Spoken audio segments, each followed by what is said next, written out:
Dieu n'aurait envoyé des prophètes qu'aux enfants d'Israël. Comme si c'était les enfants d'Israël qui ont été seuls créés pour adorer Dieu.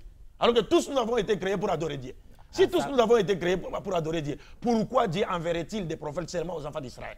Non, le Coran vient corriger cela et la science archéologique confirme cela parce que les archéologues sont passés partout, ils ont tous trouvé des traces, n'est-ce pas, de spiritualité où les gens adoraient un seul Dieu. Et les archéologues disent que c'est qu'après cela que l'idolâtrie et le polythéisme sont venus pour dénaturer la pureté du monothéisme pur qui était professé par toutes les nations. Et c'est ce que le Coran nous dit encore toujours dans son chapitre 16, verset 60 jusqu'à 63. Dieu dit, j'ai envoyé des messagers partout. Mais après leur passage, le diable est venu et il a égaré leur peuple du droit chemin. Donc le salut ne passe que par les descendants d'Abraham. Et c'est pourquoi même le monde spirituel aujourd'hui n'est dominé que par ceux qui se réclament d'Abraham.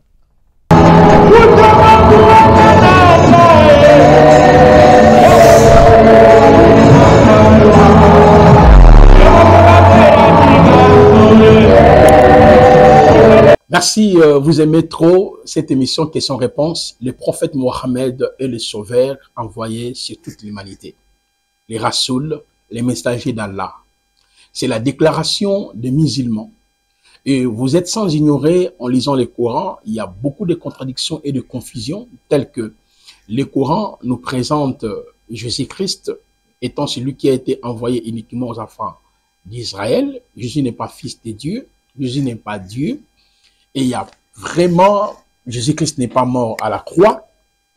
Eh bien, et dans cette vidéo, je vous propose comment le docteur Abdul Majid, il était incapable de démontrer à la lumière du Coran que le prophète Mohammed est le sauveur de toute l'humanité. Vous avez suivi la première partie, nous sommes en train d'analyser le débat qu'il avait fait avec le docteur Boris Bouta, l'un de nous, un vaillant défenseur de la sainte doctrine. Alors, après ce débat, Abdul avait pris son temps de pouvoir faire une émission dans le but de dénigrer le docteur Boris Bouta. Et je récite cette vidéo. Un frère qui m'a envoyé m'a dit, prophète, est-ce que tu peux analyser ce que docteur Abdul Majid est en train de dire en ce qui concerne les Corans, que le prophète Mohammed est le sauveur de toute l'humanité. La religion islamique est la seule religion qu'Allah a envoyée, a imposée pour que les gens soient sauvés. À l'entrée des jeux, je vous dirais de suivre d'abord les 3 maladies que lui-même a repérées sur le chef du docteur Boris Bouta. Suivez d'abord l'élément et puis on revient. M'a opposé à un frère qui se dit pasteur, c'est un pasteur bien sûr. Le pasteur Boris Mbota. Oui, ouais, c'est un pasteur autoproclamé. Vous pesez bien vos mots. Oui, c'est bien, je le pèse très bien parce que lui-même l'a dit que le débat, M. Abdul Majid a une expérience de presque ou plus de 20 ans. C'est reconnu universellement. En toute humilité. Donc après diagnostic, j'ai trouvé que mon frère Mbota souffrait notamment de 3 maladies. La première maladie, c'est qu'il n'a pas la maîtrise d'abord de la lettre. C'est-à-dire qu'il ne maîtrise pas la lettre de la prophétie et il voudrait discuter avec moi sur l'esprit de la prophétie. Alors c'est comme un profane qui n'a pas fait les droits et qui ne connaît pas l'esprit de la loi, mais qui voudrait discuter avec les juristes sur l'esprit de la Constitution. Et 2, il souffre d'une seconde maladie qui est donc le manque de l'intelligence du contexte. Il n'a pas la connaissance du contexte. C'est ce que j'ai voulu d'ailleurs démontrer lors de notre deuxième débat sur Studio Descendis. Malheureusement pour lui, il a pris fuite. Nous attendions ça avec impatience. Il a pris fuite. Donc moi, je suis prêt à l'affronter où que ce soit et quand que ce soit. Et cette fois-ci, je lui promets de ne plus porter de gants. Je vais venir sans gants. 3e maladie. La 3e maladie, c'est que le fait qu'il n'a pas une formation, il n'a pas reçu une formation pastorale classique, n'est-ce pas? Donc il se contente maintenant de copier-coller à partir du net. C'est-à-dire il prend des choses sur le net et il vient dire, il vient raconter cela. Alors les personnes non averties, c'est-à-dire sa stratégie c'est quoi? Il parle avec détermination et à travers cette détermination, il voudrait faire croire aux personnes non averties qu'il est en train de dire la vérité. Alors, mais malheureusement pour lui, il était en face d'un fils de l'islam invincible. Il savait qu'il ne pouvait pas s'en sortir. C'est pourquoi il n'avait qu'à prendre la poudre d'escampette. Alors donc, les preuves sont dans ses propres paroles que j'ai voulu démontrer lors de notre second débat, mais malheureusement, comme je venais de le dire tantôt, il a pris fuite. Parce que j'ai voulu que ce débat, le second débat, n'oppose pas Mbota à Abdul Majid, mais que le second débat oppose plutôt Mbota à Mbota. Ça aurait été un débat Mbota contre Mbota. Il devait se mirer. Oui, lui-même, il devait débattre contre lui-même pour le montrer. Parce que là, je vais le dire sincèrement. Mbota contre Mbota. Oui, je vais le dire sincèrement que j'ai débattu avec des pasteurs, et j'ai débattu également avec des chrétiens ordinaires, mais je n'ai jamais débattu avec un pasteur qui soit, excusez-moi le terme, ignorant de la Bible à ce niveau, jusqu'à ce niveau. Ça, c'était la première fois. Et bon, mais si Dieu le veut, parce qu'il dit, demain il pourra encore y avoir un débat. Si Dieu le veut. Si Dieu le veut. En craint. Vous voyez, d'après cet élément, il évoque les trois approches méthodiques d'une bonne interprétation du Coran, notamment aussi de la Bible. La première approche, la maîtrise de la lettre. Il dit, pour mieux interpréter la Bible ou le Coran, il faut maîtriser la lettre. Le deuxièmement, le marque de l'intelligence du contexte. Pour lui, le docteur Boris Mbouta ne maîtrisait pas, il n'avait pas la maîtrise de la lettre. Le marque de l'intelligence du contexte, il n'avait pas l'intelligence par rapport au contexte. Et la troisième maladie, le docteur Boris Mbouta n'avait pas suivi une formation classique. En réalité, il se condamne lui-même parce que ces trois maladies se retrouvent bel et bien dans le chef de notre frère, le docteur Abdul Majid. La maîtrise de la lettre, il n'a pas la maîtrise de la lettre. Le manque de l'intelligence du contexte, il n'a pas ça.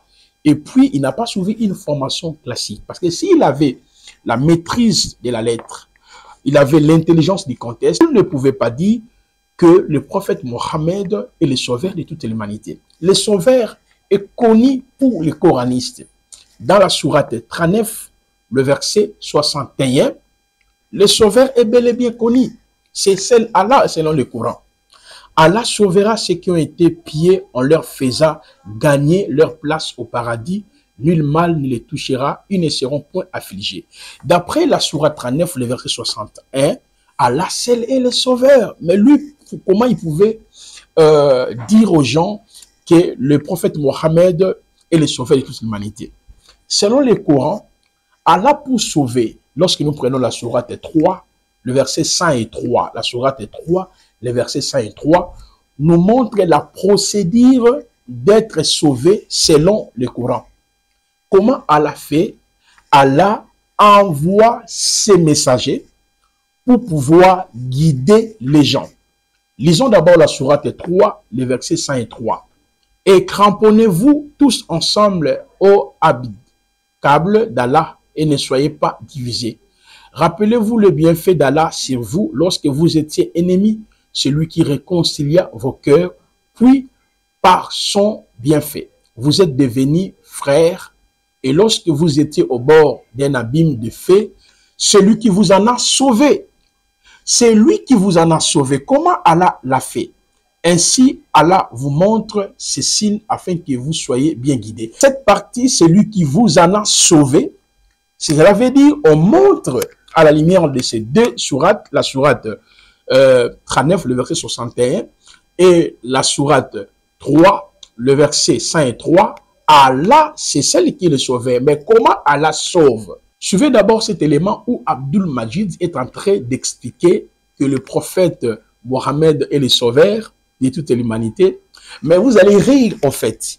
Il n'a pas donné une sourate qui atteste bel et bien que le prophète Mohammed est le sauveur de toute l'humanité. Donc lui-même tombe dans les mêmes pièges.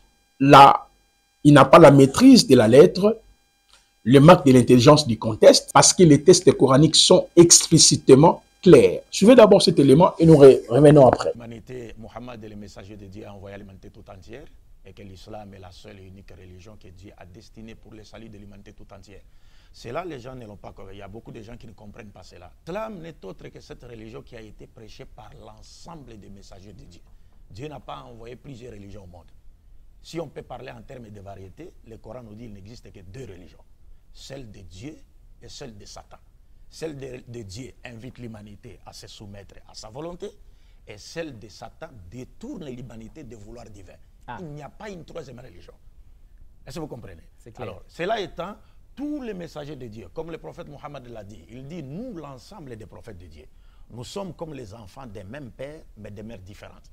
Notre religion est une, mais nos lois sont différentes pour pouvoir s'adapter aux exigences des différentes époques.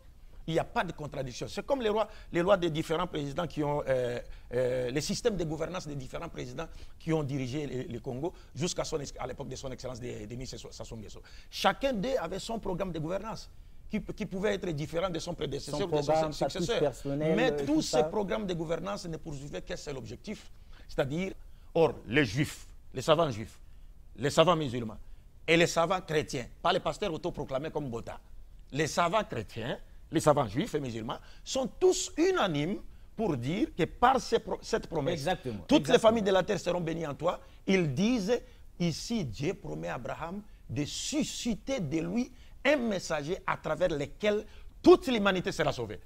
Alors donc je disais, voilà qu'Abraham, Dieu lui a fait cette promesse-là. Et il a montré les rôles spirituels et temporels que doivent jouer les descendants d'Abraham pour le salut de toute l'humanité. Cette question, docteur, parce que nous n'oublions pas, il dit, est-ce que cette promesse faite par Dieu à Abraham, est-ce qu'elle est capitale pour nous aujourd'hui? Elle est capitale, parce que Dieu dit, toutes les familles de la terre seront bénies en Abraham. C'est-à-dire, la bénédiction spirituelle, sur le plan vertical comme horizontal, ne viendra que d'Abraham. Donc, si votre religion n'entre pas dans le cadre de cette prophétie... Non, c'est fini. C'est fini, vous êtes à côté. Mais vous nous faites peur, vous, docteur. Non, parce que Dieu a envoyé des prophètes partout. C'est ce que les gens ne comprennent pas. Vous savez, selon l'islam, selon le Coran, Dieu a suscité des prophètes partout, contrairement à la Bible. Parce que la Bible nous dit que Dieu n'a envoyé des prophètes qu'aux enfants d'Israël. Ce n'est pas ce que le Coran dit. Le Coran, dans son chapitre 16, verset 36, Dieu nous dit clairement qu'il a suscité des prophètes partout avant l'avènement de Mohammed. Il y a eu même des prophètes noirs, même si nous ne les connaissons pas. Mais Dieu demande à ce que nous croyons en cela. Et le prophète nous dit, Dieu a envoyé au moins 124 000 prophètes dans le monde, dont 313 000. Le long de toute l'histoire de l'humanité. Toute l'histoire de l'humanité. Mais par contre, chez les chrétiens et les juifs, Dieu n'aurait envoyé des prophètes qu'aux enfants d'Israël. Comme si c'était les enfants d'Israël qui ont été seuls créés pour adorer Dieu. Alors que tous nous avons été créés pour adorer Dieu.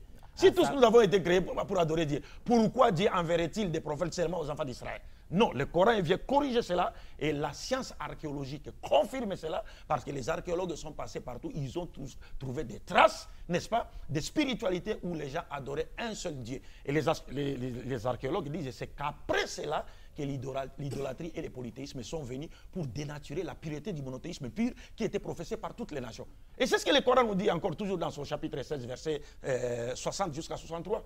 Dieu dit, j'ai envoyé des messagers partout. Mais après leur passage, le diable est venu et il a égaré leur peuple du droit chemin. Donc le salut ne passe que par les descendants d'Abraham. Et c'est pourquoi même le monde spirituel aujourd'hui n'est dominé que par ceux qui se réclament d'Abraham. Est-ce que vous comprenez? Exact. Alors ici, donc, je disais, Dieu a choisi Abraham. Il a dit, je l'ai choisi pour qu'il leur donne à ses fils, qu'il perpétue sa mission après lui. Or, nous savons qu'Abraham a eu 2 fils. Bien que selon la Bible, Abraham a eu beaucoup d'enfants, mais même dans la Bible comme dans le Coran, il n'y a que 2 fils qui sont liés à l'alliance que Dieu avait conclue avec qui? Avec Abraham. Exactement. Donc il y a eu Ismaël et Isaac. Exact. Et je rappelle en pensant que Moïse et Jésus-Christ sont descendants d'Isaac, fils d'Abraham. C'est ce qu'on nous dit à l'église. Tandis que Mohammed est descendant d'Ismaël, fils d'Abraham. Exact. Et Dieu a fait cette promesse, a fait cette alliance avec Abraham. Et lui a fait cette promesse. Mais en qui est-ce que cette promesse devait-elle se réaliser? Est-ce que c'est à travers Isaac ou à travers Ismaël? Nous disons, ce que les gens ne comprennent pas, d'abord, les gens ne savent pas que Isaac même n'a jamais été le fils de la promesse de Dieu faite à Abraham, mais plutôt le fils de la promesse de Dieu faite à Sarah. Ah oui, évidemment. Ouais. Le jour où il y avait eu mais il y a des chrétiens qui ne connaissent pas ça. Parce que c'est écrit dans la Bible. C'est écrit dans la Bible. Genèse chapitre 18, à partir du verset 9 à 19.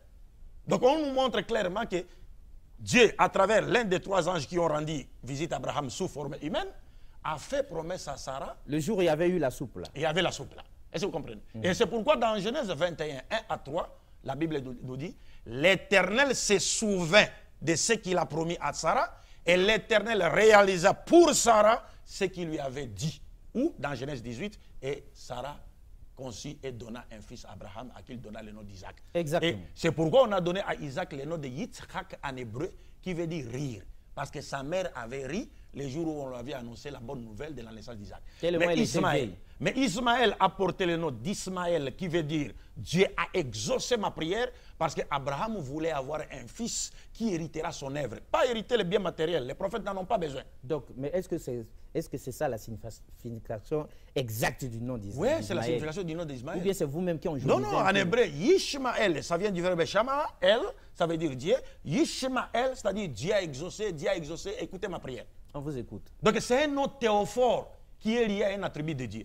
Mais malheureusement, il y a aujourd'hui des gens pour essayer de, dans leur souci, de disqualifier Ismaël, parce qu'ils savent que s'ils disqualifient Ismaël, ils vont toucher Mohammed. Ils disent quoi? Ismaël, c'est un fils, un enfant bâtard. Il y a même, les Juifs ne disent pas ça. Mais certains chrétiens disent, Ismaël, c'est un enfant bâtard. Ismaël, Abraham, Agar était une concubine d'Abraham. Mais quand vous dites d'Ismaël, c'est un enfant bâtard, vous cherchez la malédiction de Dieu ou sa bénédiction? Parce que Dieu a dit à Abraham, je bénirai quiconque te bénira et je maudirai quiconque te maudira. Quand vous dites d'Ismaël qu'il est un enfant bâtard, c'est-à-dire vous accusez Abraham d'avoir été coupable d'adultère, de fornication. En accusant Abraham d'avoir été coupable de fornication, pour que cet enfant naisse, vous cherchez la bénédiction de Dieu ou la malédiction de Dieu? C'est la malédiction, Cléo. Ça, c'est un premier point. Deux, pourquoi voulez-vous qu'Ismaël soit un enfant bâtard lorsque c'est Dieu lui-même qui lui a choisi le nom d'Ismaël et l'a dépêché par un ange?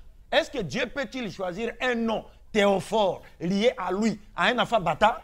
Mais est-ce que c'est écrit que c'est Dieu qui a choisi le nom? Mais c'est dans la Bible, Genèse chapitre 16. Dans la Bible en plus? C'est dans la Bible, Genèse chapitre 16, à partir du verset 10.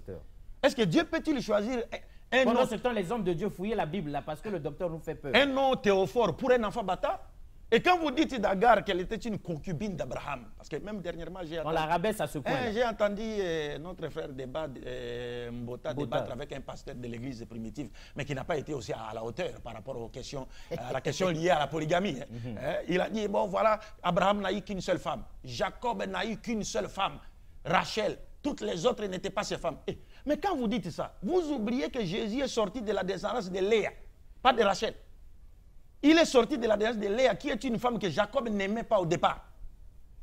Et quand la Bible nous dit, quand Dieu vit que Jacob n'aimait pas Léa, Dieu fit de sorte que Rachel soit stérile et il rendit Léa féconde afin qu'elle soit aimée de Jacob. Alors, j'espère que vous avez suivi cet élément. Peut-être qu'à la maison, vous êtes en train d'écricarner, parce que ce qu'il vient de dire là, ça ne tient pas. À la lumière de ce qui précède, nous avons vu avec vous, selon la sourate 39, le verset 61, la sourate 3, les versets 5 et 3, Allah seul est le sauveur. Mais comment Allah sauve à la lumière du Coran? Regardez, la sourate 14 nous spécifie la feuille de route d'Israël selon le Coran. Donc tu ne peux pas interpréter le Coran si tu n'as pas la maîtrise de la lettre. Tu n'as pas, n'est-ce pas, si vous manquez l'intelligence du contexte, et si vous n'avez pas suivi une formation classique. Lisons d'abord la sourate 14, le verset 4. Et nous n'avons envoyé des messagers qu'avec la langue de son peuple, afin de les éclairer à l'égard qu'il veut et guide qu'il veut, c'est lui le Tout-Puissant et les sages. Donc selon cette sourate, Allah envoie des messagers dans chaque communauté avec la langue de son peuple. Aucun messager est le sauveur. C'est Allah seul qui est le sauveur. Il sauve à travers ses messagers. Si le prophète Mohammed est le sauveur de l'humanité, il pouvait commencer à sauver à partir d'Adam. Or, selon le Coran, dans chaque communauté, regardez, nous n'avons envoyé des messagers qu'avec la langue de son peuple. Donc, est-ce que les messagers qu'Allah a envoyés à la lumière du Coran sont-ils des sauveurs? Non. Les messagers, ce sont des annonciateurs, avertisseurs qui guident les gens dans la voie d'Allah. Lisons la sourate 2, vous allez comprendre cette réalité que notre frère tombe dans le même piège. La maîtrise de la lettre, il n'a pas la maîtrise du Coran. Le manque de l'intelligence du contexte, il interprète le Coran selon lui et il n'a pas suivi une formation classique. Dans la sourate 2, le verset 253. Parmi ces messagers au pluriel, nous avons favorisé certains par rapport à d'autres. Il en est à qui Allah a parlé. Il en est à élever d'autres en grade. À Jésus, fils de Marie, nous avons apporté le preuve et l'avons fortifié par le Saint-Esprit. Si Allah avait voulu, les gens qui vinrent après eux ne seraient. Vous voyez comment Allah travaille à la lumière du Coran. Il envoie des messagers dans chaque communauté. Raison pour laquelle, mes chers frères et sœurs, le Coran ne parle même pas du prophète Mohammed étant le sauveur de toute l'humanité. Le prophète Mohammed, c'est un messager qui a été envoyé uniquement aux Arabes. Vous voyez, le Coran démontre la tribu du prophète Mohammed n'avait pas reçu les messagers, mais on verra une contradiction encore dans le Coran dans ce sens quand nous allons évoluer. Partagez, commentez, envoyez vos questions. Ici, c'est questions-réponses. Vous envoyez vos questions et le prophète répond. Baruch ata Adonai Elohenu, Melech haolam Yehoshua l'unique et le véritable Hachem, Elohim du vétéran testamentaire, manifesté dans les néo-testamentaires, Eloah, Elai, Shaddai, Yahvé, Elohim, Anouki, Yahvé, Vehen Mibaldai, Moshia, Todabara, Baruch Hachem.